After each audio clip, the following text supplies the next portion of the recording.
आणि महाकारण देह. कारण देह ध्यान करून प्राप्त होतो.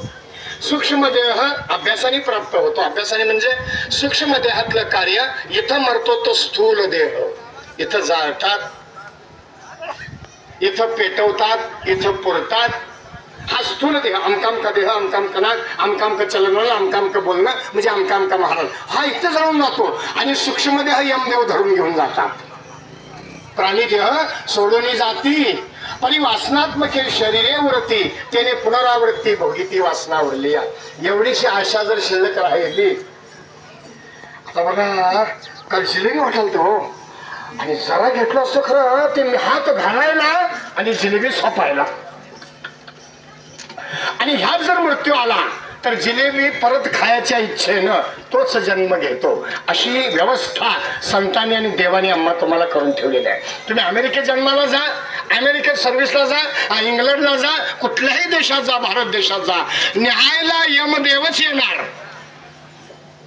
तुम्ही किती पंत बदला, अमक्यात जावा, तमक्यात जावा, इकडे जावा, तिकडे जावा, सांगतो बरं का, राग धरू नका. ब्रह्माकुमारीला 88 वर्षे पूर्ण झाली. आमच्यातली जातात, ते काय वाईट नाही, आमच्यातली जातात. पण वारकरी जो आहे, एकविध भक्ती करावी, वाट अनेकांची न पाहावी, शुभाशुभ बरवी, गती प्रारब्धश प्रमाण. भिंतीला टक्कर देऊन मरण खरं दुसऱ्या संप्रदायात जाणार नाही, ही वारकऱ्याची धारणा आहे. मरेन पण पांडुरंगच म्हणून मरेन, ज्ञानोबा तुकोबाच म्हणून मरेन. आणि ज्ञानोबा तुकोबाच्या जे सेवेकरी आहेत कुणाकडे त्याला भीक मागायची गरज नाही, त्याला कधीही कमी पडत नाही. खरायवर काही खोटं नाही. पण आम्ही सच्चे वारकरी पाहिजे. कंदुरी घरात केलं ह्याचा इस्काटलंच बघा. माळ घालणार नव्हतो खरं घातलोय, माळ घालणार नव्हतो खरं घातलोय, मला लय आग्रह केलाय का महाराजांनी.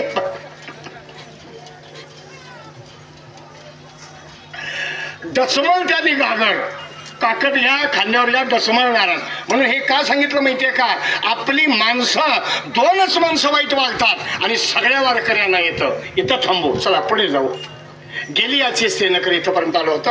आता एक महत्वाचा मुद्दा असा, आपण सगळे आळंदीकडनं काही लोक आलात, आपण खेळपाड्यातून आलो, काही जण याच्यातील एसटीतून आले असतील, ट्रकमधून आले असतील. पण एक इथं आल्यानंतर एक कायदा आहे. पंढरपुरात आलात, यल्लामाला गेलात, कायदा बदलला. तिथं तुम्ही हातभट्टीची डोसा, भारीतली डोसा, तिथं काही संबंध नाही. पण इथं आला कायदा वेगळा आहे. नगर प्रदक्षिणा झाली पाहिजे, एक. दुसरी गोष्ट, नगर प्रदक्षिणा झाली की चंद्रभागेचं स्नान झालं पाहिजे, 2. तिसरं, फडावरचं कीर्तन ऐकलं पाहिजे, प्रवचन ऐकलं पाहिजे. आणि 4थं, काल्याचा प्रसाद घेऊन मग घरी गेलं पाहिजे. आता आमच्यात लाटणी, पळपुट, चादऱ्या जे घेतल्यात पोती मावनात. आणि खोटं असलं तर आमच्या पालीत चला. सपलं या, काय सांगायचं बी राहिलं नाही.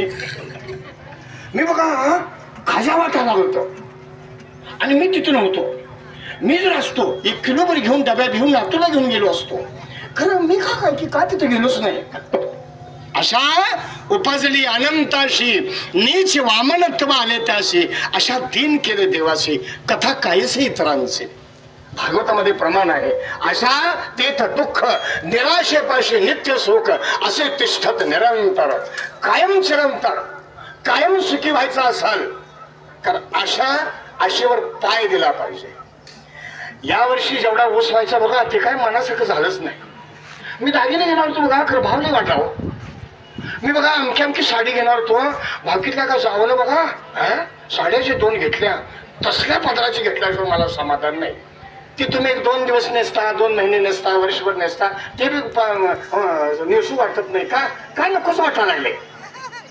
घेतलीच वहिनी तूच नव्ह, पैसे दादांचंच नव्ह,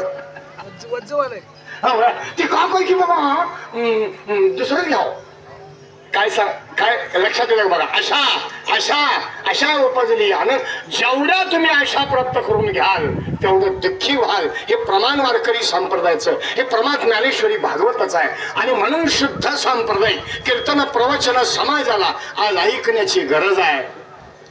बाजारी अभंग वाटतं तेवढं आनंद वाटतो, पण कृपा होण्याची गॅरंटी नाही. कृपा करून घ्यायचा असाल, आशीर्वाद प्राप्त करून घ्यायचा असाल, संतांच्या मुखातूनच गेलेला आपण म्हणायचा असाल, तुम्ही नक्की कृपेला प्राप्त होता, आशीर्वादाला प्राप्त होता. नाचायला काय सगळ्यांनाच येतं. अव हळदीला नाचल्याशिवाय नवरीला भोवल्यावर चढू वाटत नाही. काय की बाई बाकीच्यांची लग्न लई चांगलं झाली आणि बघा हळदीला बघा नाचलंच नाही, मला काय मंडळाला बांधून घेऊ वाटत ना. मजा